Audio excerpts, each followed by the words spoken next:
I'm here at Tractor Supply. I've got my phone plugged in because it was low.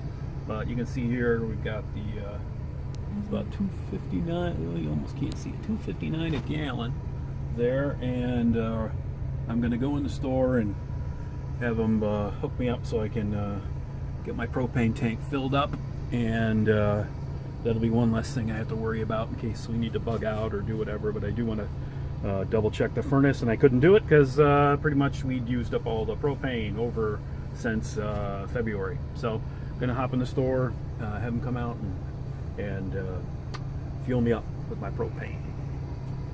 Alrighty, he went into the store and told him I needed a propane refill, so I gotta wait till somebody comes out and helps me get fueled up.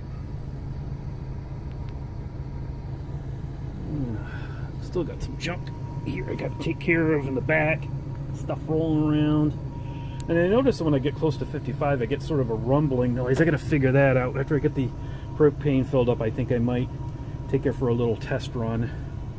As you probably realize, I'm a little leery of these test runs. It seems like every time I go on a test run, something seems to happen. So I'm a little I wouldn't call it PTSD, but I am a little gun shy with running this thing here, because that last time, like I said, I was getting this weird, vibration at 55, and I've got the Centromatic wheel balancers and everything on her, so there really shouldn't be stuff like that happening.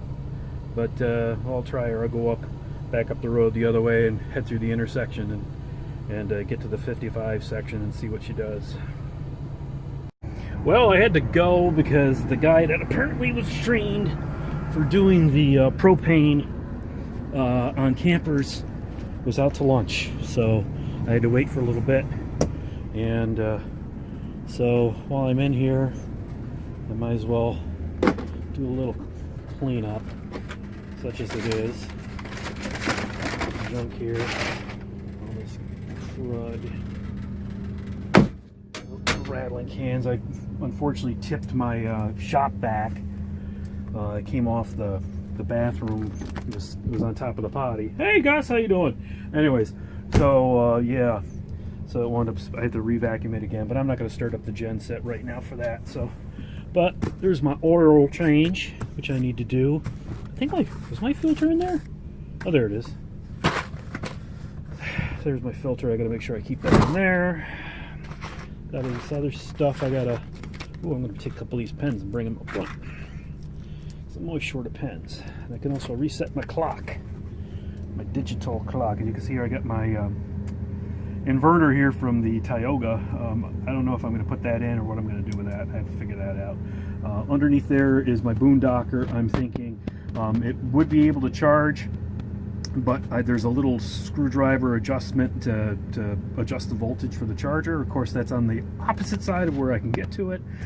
So I'm probably going to have to unscrew the boondocker and install it in a position that I actually can stick a screwdriver in there and actually change the voltage, so it'll actually be charging, which right now it's not really doing. It's doing like 12.4 volts or something like that, which is ridiculously low. So, but yeah, so I got my pins here. I'm waiting for the guy to show up. Put some stuff in there, and I got to do these vents. You can see some of the crud I pulled out of them. So I got them blowing right now, blowing heat, so that's good. And it's just amazing that just the crud that accumulates, and you're like, hey. So yeah, I got. There is an experiment. Let's see, this is my old coffee mug that has been in here since, I'm going to say February.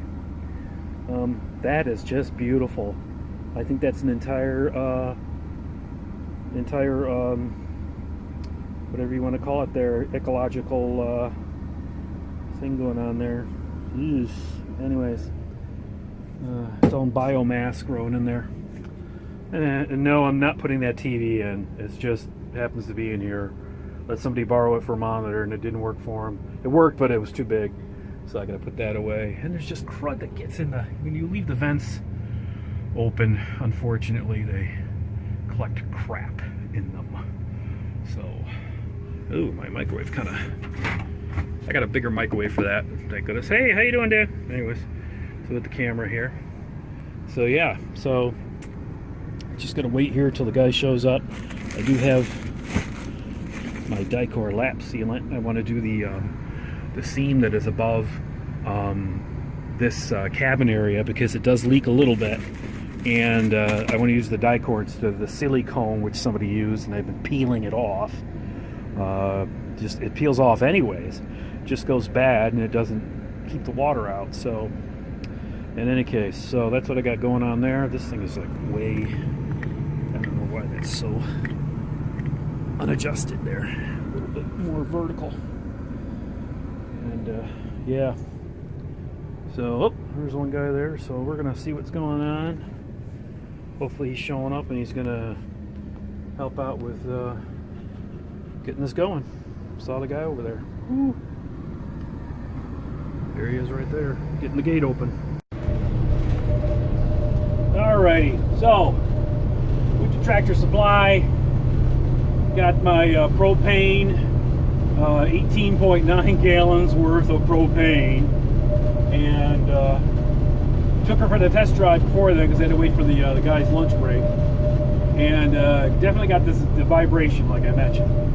So I'm doing about 40 right now. There's no vibrations, nothing. The wheel balancers are working great. It's a little windy, but it's definitely the rear brakes are binding.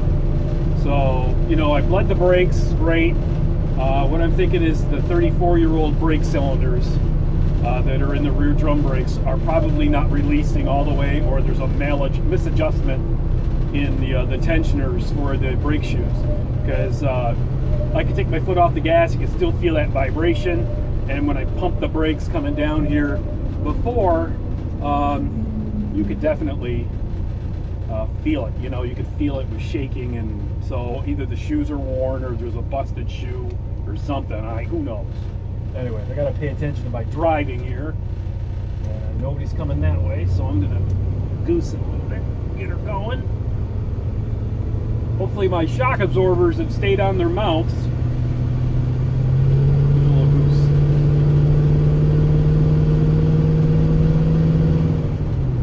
Because you can definitely tell she's not moving very quick. Now she is, she's okay.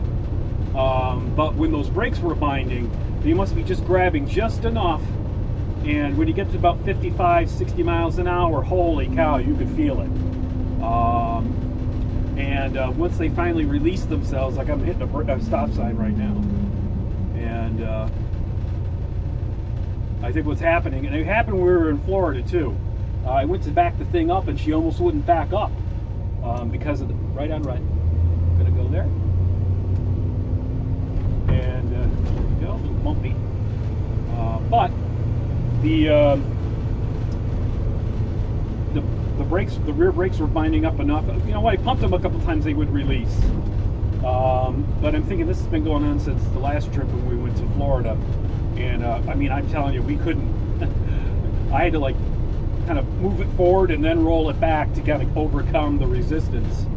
I'm sure that was not helping the gas mileage any.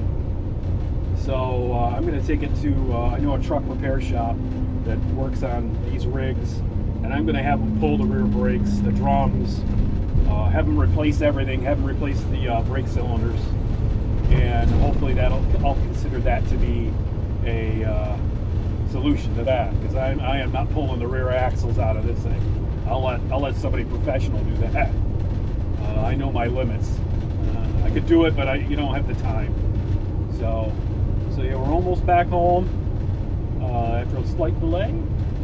But that's what's been going on here this weekend. It was 80 degrees yesterday, and now it's like 40. So I gotta make sure there's nobody around me, because I've got a huge object here. Put the signal on.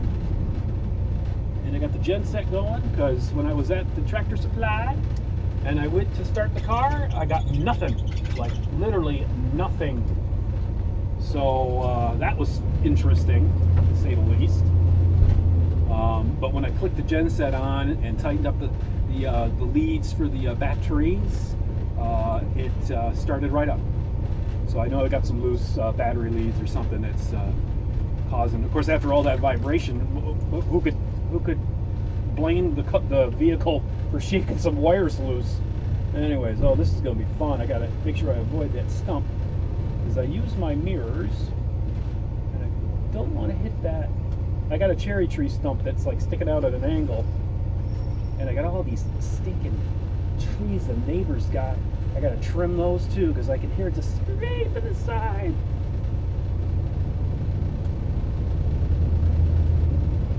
I don't want to hit the fence. I don't want to hit anything. I gotta look in my mirrors both ways. I'm glad I got that little window down there. You don't see it, but that is a great little window that Allegro puts on. There's the stump, so you can actually see down in a blind spot down there. We call it the little cat window. Cats like to sit in there and spy on everything. I think I'm good here. I'm gonna a little bit of blip with the power steering stuff. So lots of little stuff. Anyway, so that's what's going on here. We're back home, as you can see, back home. And thanks for watching. Appreciate it. Gonna add a little bit more to this video, maybe. I don't know. Not sure. Not doing the front brake lines this week. Right. So as you can see here, got the RV back, but I do want to test some of the systems that are sub to the. Oh, can I get on the right side here? Okay, so there's my propane and propane accessories door. So let's open that up. There we go. And we're gonna get down here and open up the gas. And hopefully the shocks haven't blown off their mounts under here. Who the heck knows? No, they look to be okay. Thank goodness. Yikes. So I'm going to go here. There's my first thing. I'm going to go over here. And should have enough juice in the batteries in order to start up the furnace tonight. Oh, got tricked on that. Anyways, I turn this on. Got that set about 65 or so. Let's check to see if the propane. It says it's only at 3/4. Really? That's crazy, dude. Should be more than that. So I'm going to get this out of the way. Check to see if the battery's up to snuff, yeah. Whoop.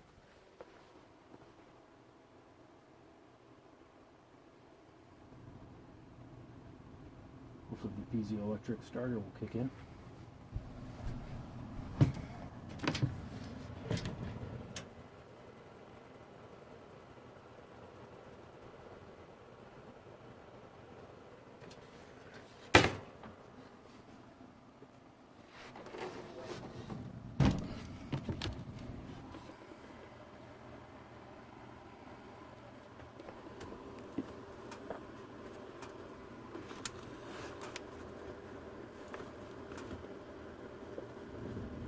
I'm just checking for the valve here.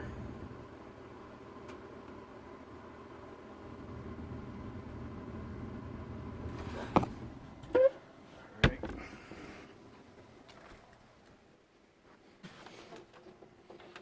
Well, you can't smell it because you're on, YouTube or whatever. But yep, got some heat coming up through this valve, through that vent there. The big one is going to be the bathroom vent, which is always super hot. Always super hot. Here it goes. And yes, that is uber hot. We've got it turned away from the toilet because I got to tell you, you will fry your buns on that one if you let it do that. Oh, and I do not want this vent open if I can help it. Close it up. Warm things up. So I'm going to check back on this in a little bit and make sure that it is, but the furnace appears it's warm, so should be pretty good.